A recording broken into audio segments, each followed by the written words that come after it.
Assalamualaikum warahmatullahi wabarakatuh. Saya Ison Khairul, relawan media di Wisma Atlet Kemayoran, Jakarta. Sore ini saya akan berbincang-bincang dengan Letkol M. Arifin untuk mendapatkan info terkini, kondisi terkini di Rumah Sakit Darurat COVID Wisma Atlet Kemayoran. Selamat sore, Pak Arifin. Begini Pak Arifin, ada isu yang berkembang di dalam 1-2 hari ini. Rumah Sakit Darurat COVID Wisma Atlet Kemayoran tidak menerima pasien. Ini isu panas menurut saya dalam posisi pasien sedang bergejolak seperti ini. Bagaimana klarifikasinya Pak? Ya, sebenarnya bisa kami sampaikan ya, itu memang 2 hari yang lalu ya. Itu bukan kita tidak menerima, sebenarnya kita hanya mengatur bed ulang karena bed yang ketiga itu mau dipakai, sehingga setengah hari kita kurangi atau kita atur pasien yang masuk dalam jumlah yang sedikit dulu. Nah, terus kemudian siangnya sudah selesai kita pengaturan, sore sudah kita buka kerannya kembali. Sebenarnya kita tidak menerima pasien itu sampai saat ini, tidak pernah. Oke, jadi artinya terklarifikasi bahwa Rumah Sakit Darurat COVID Wisma Atlet Kemayoran hanya tidak menerima pasien hanya dalam hitungan beberapa jam, gitu Pak. Ya, jadi itu pun tetap kita terima. Yang aslinya saya menekankan jangan mengirim dulu yang bersifat rombongan. Itu intinya. Kalau yang kurang dari 6 waktu itu tetap kita terima sambil kita atur bednya, karena anak-anak juga biar agak bernafas dulu sebentar. Itu pun habis zuhur juga sudah kita, yang rombongan sudah kita mulai terima ya, sampai malam itu, sampai dini hari kan baru dapat kamar. Memang proses itu memerlukan proses, baik pendaftaran, kemudian proses pemeriksaan, termasuk yang pasien bergejala kan semua diperiksa, kecuali yang tanpa gejala langsung dikumpulkan, bypass masuk kamar. Kita sudah lakukan yang tercepat lah itu. Tapi karena bayangkan saja 600 orang di UGD, walaupun 3 tempat UGD kita aktifkan semua, namun ya masih ada kendala karena memang berproses di UGD itu. Jadi kita tidak pernah tidak menerima pasien, tidak pernah. Jadi per hari ini berapa sebetulnya posisi pasien di Wisma Atlet? Untuk update hari ini pukul 06.00 pagi tadi 5.730. Ini sudah hampir 78% keterisian dari seluruh tower. Ini sudah dinaikkan, pengaktifkan 3 bed itu sudah bisa menaikkan okupansinya sekitar 30%. Jadi sebenarnya kita bisa menerima pasien sejumlah 7.394. Jadi artinya bed yang kosong tinggal berapa lagi? Ya 1.000 lebih sedikit lah untuk saat ini ya. Kalau hitungan seperti kemarin itu pun sudah kita kendalikan, pengiriman dari puskesmas seperti kemarin yang ada yang mengirim 30 lebih ya kita separuhnya dulu, sehingga itu pun masih tinggi 590 kemarin. Apabila kita tidak kendalikan bisa 700, mungkin masih 800 mungkin bisa. Nah, hitungan 800 2 hari penuh kan. Itulah yang kita manage sambil menyiapkan tower 8 yang sekarang sudah siap, sehingga kemungkinan besar untuk malam nanti agak longgar tempat kita, karena semua sudah yang tanpa gejala dan gejala ringan kan paling banyak, itu yang kita alihkan ke tower 8. Oke, jadi artinya pasien yang bergejala ringan lebih dominan pada saat ini? Ya betul, jadi memang mayoritas pasien yang bergejala ringan. Oke. Nah, pasien yang bergejala ringan ini butuh berapa hari di sini Pak? Ya, kalau memang gejala ringan itu kadang-kadang dia kan ada batuk pilek ya, sambil penyembuhan batuk pileknya, pengobatan antivirusnya, antibiotik dikasih juga itu kan.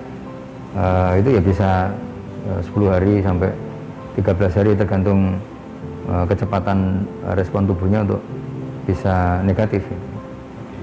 Pak Arifin, persentase antara pasien yang masuk dengan pasien yang keluar saat ini seperti apa Pak? Ya terus terang banyak yang masuk kan gitu. Jadi kalau sehingga kan angka itu naik karena pasien yang masuk lebih banyak dari pasien yang keluar kan. Nah, dalam seminggu terakhir. Gambarannya kira-kira di berapa ke berapa? Ya, masuk 600, keluar 200 atau 300 setiap hari. Ya nanti tergantung sekarang kan positif dengan CT yang tinggi sudah dianggap oleh dokter DPJP paru di sini bisa pulangkan. Jadi sekarang banyak yang dipulangkan walaupun masih positif, namun CT-nya sudah tinggi dan tidak menular. Jadi untuk memberi kesempatan yang lain biar. Bagaimana Pak Arifin dalam posisi sebagai suaranya Wisma Atlet memberikan klarifikasi kepada publik bahwa mereka dikeluarkan dari Wisma Atlet dalam posisi sebenarnya masih positif, tapi CT-nya sudah turun atau naik? Tinggi. Oh, sudah tinggi. Nah, bagaimana Pak Arifin menjelaskannya kepada publik agar publik tidak mengira bahwa pasien yang masih positif kok dikeluarkan di Wisma Atlet, ini bisa digoreng orang nanti Pak? Ya. Gimana Pak? Jadi memang aturan ini sudah lama, bahkan aturan KMK Kementerian Kesehatan dari dulu kan memang pasien yang tanpa gejala tidak diswab, 10 hari dirawat, kemudian hari ke-10 tidak ada keluhan, tidak ada gejala, dipulangkan tanpa dilakukan swab. Itu aturan Kementerian Kesehatan. Kalau di sini kan masih yang sekarang karena regennya banyak ya diswab, semua yang pasien pulang diswab. Jadi positif dengan CT yang tinggi dan tidak ada gejala klinis itu menurut aturan SOP-nya dari dokter penanggung jawab spesialis paru memang boleh pulang dan memang sudah tidak menular, artinya jangan khawatir. Jadi saya pun kan pernah dulu 35, saya keluar, saya makan-makan, tidak menularkan orang kan, aman.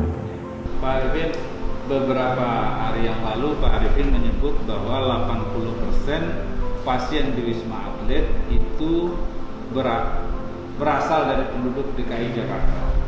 Kalau kita lihat sebelum Lebaran atau di hari-hari Lebaran, itu kan sekian juta warga Jakarta kan keluar Pak dari DKI Jakarta. Nah mereka mungkin setelah ini mungkin sudah kembali. Nah bagaimana Pak Arifin membayangkan situasi kemungkinan mereka terpapar sepanjang perjalanan karena mereka ulang-alik ya dari Jakarta keluar kemudian balik lagi ke sini gitu Pak. Lalu terciptalah klaster-klaster keluarga dan yang lain-lain. Bagaimana gambaran Pak Arifin kemungkinan terjadi dan terpaparnya mereka ini? Ya memang ada kemungkinan seperti itu. Jadi dari jutaan pemudik mereka pulang, ada juga kemarin pengakuan dosa lah dari pemudik yang melanggar aturan. Kemarin kami kumpulkan waktu senam aerobik itu pasien-pasien itu.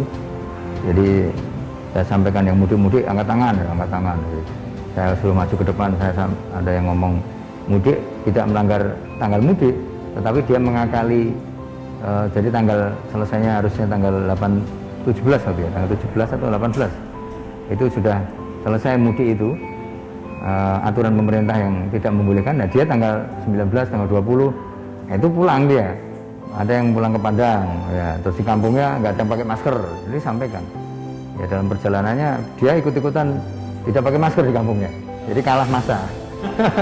Nah, akhirnya mengakui, akhirnya nggak tahu dalam perjalanan pulang di swab di bandara dia positif, swab antigen reaktif, kemudian diarahkan ke sini.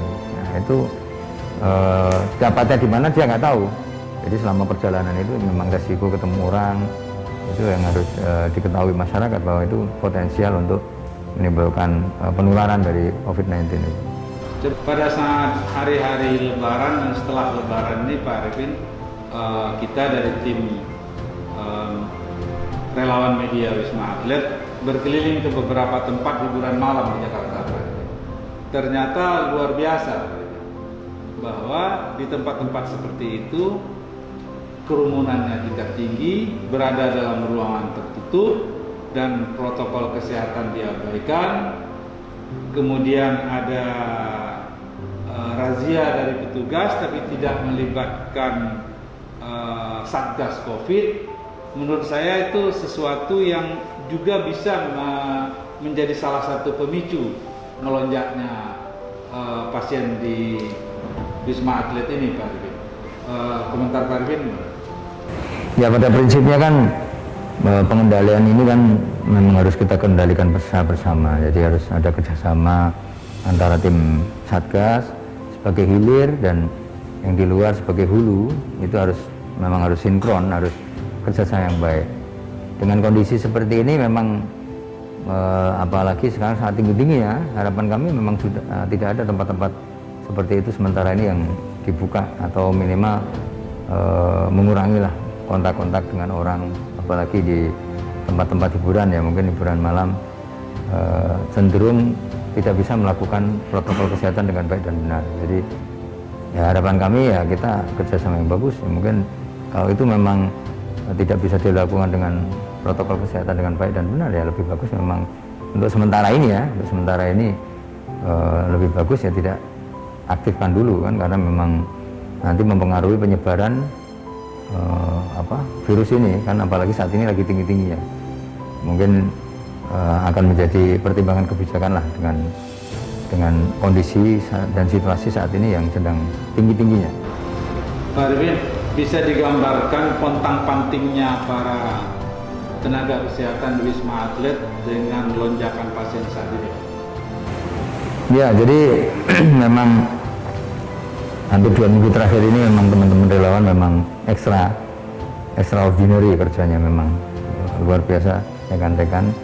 Walaupun secara nyata penambahan 3 bed itu SDM kurang yang jelas kan, mereka bisa mengcover semua walaupun dengan ya termasuk sangat keras sekali bekerjanya, karena biasanya 4 shift ya jadi 3 shift, jadi 4 shift ganti turun, nah sekarang 3 shift udah bisa naik kembali. Jadi mereka ya bisa istirahat tidak seperti biasanya, tapi bisa istirahat yang tentunya memang memakan energi yang sangat luar biasa untuk akhir-akhir ini. Secara total sekarang jumlah tenaga kesehatan di Wisma Atlet berapa orang? Ya kalau nakes hanya tenaga kesehatan kan di sini banyak, ada ISS juga untuk mengatur linen, kemudian pembersihan. ISS kan banyak juga, 500-an kan, 400 lebih. Nakes sendiri kan 2000 lebih, 2150 sebelum nanti ditambah lagi dari rencana ada tambahan dokter dan perawat. Sampai saat ini Pak, hubungan antara Wisma Atlet dengan Ikatan Dokter Indonesia yang menyediakan tenaga dokter melalui Kementerian Kesehatan dengan asosiasi perawat dan segala macam bisa diceritakan? Ya di sini kan memang sebagai pengisinya kan memang yang menyiapkan rekrutmen kan memang untuk dokter dari Kemenkes, dan ID memang selaku dia pembina profesinya. Dan juga PPNI Perawat Nasional juga selaku pembina dari profesi perawat, mereka concern untuk deploy apa yang dibutuhkan di sini. Jadi sejauh ini tidak ada masalah. Oke, jadi artinya pasien di rumah sakit darurat COVID Wisma Atlet menanjak, perilaku publik terhadap protokol kesehatan menurun, tapi support dari ID dan asosiasi perawat tetap tinggi untuk bagaimana menyelamatkan anak-anak bangsa dari paparan COVID. Ya. Pesan terakhir Pak Arifin? Ya pesan kami untuk masyarakat luas, memang saat ini kita memang masih era pandemi ya. Jadi namanya era pandemi itu ya memang seperti ini. Jadi jangan bosan-bosan dan jangan pernah bosan untuk melaksanakan protokol kesehatan dengan baik dan benar. Apa itu? Ya memakai masker dengan baik dan benar dimanapun tempatnya. Kemudian mencuci tangan dengan air mengalir dan antiseptik sabun tentunya. Nah, kemudian yang ketiga adalah mengurangi mobilitas, menjaga jarak termasuk. Jadi kalau namanya mengurangi mobilitas itu tidak sering bertemu dengan orang, kemudian menjaga jarak setiap ketemu dengan orang. Nah itu salah satu upaya yang bisa dilakukan oleh masyarakat luas, dan ingatlah memang itulah senjata ya, untuk mengendalikan dari pergerakan dan memutus rantai dari COVID-19 itu sendiri ya. Jadi jangan pernah bosan, dan sampai selesai pandemi ini dinyatakan selesai. Dengan vaksin juga salah satunya harus kita ikuti semua program pemerintah yang tentunya semua untuk kebaikan rakyat kita. Jadi tetap waspada untuk saat ini sedang tinggi ya, kasus sedang tinggi ya, ikuti seluruh aturan yang ada. Saya yakin kita bisa melaksanakan dengan baik. Mudah-mudahan segera selesai pandemi ini, walaupun nanti secara bertahap, dan kita tetap semangat. Terima kasih Pak Arifin, perbincangan yang menarik dan memberikan manfaat untuk publik. Menurut saya, pesan-pesan yang disampaikan oleh Letkol M. Arifin tadi seharusnya menggugah kesadaran kita untuk sama-sama taat kepada protokol kesehatan agar negeri ini bisa selamat dari pandemi COVID-19. Jangan lupa, taat pada protokol kesehatan, rajin mencuci tangan, tetap pakai masker, dan menjauhi kerumunan. Tunggu perbincangan kami selanjutnya tentang situasi terkini di Wisma Atlet Kemayoran.